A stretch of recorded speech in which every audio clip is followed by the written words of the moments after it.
பெத்த புள்ள தந்த பணம் உப்புக்கு ஆகுமா?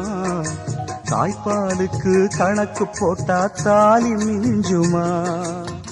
பாயக்கட்டி வளர்த்த புள்ள மல்லு கட்டி நிக்குதடி, வாங்கி தந்த காசுக்கெல்லாம் வட்டி கட்ட சொல்லுதடி. கோடு ஒண்ணு கிழிக்க வச்சு கும்மி அடிக்குது அம்மாடி.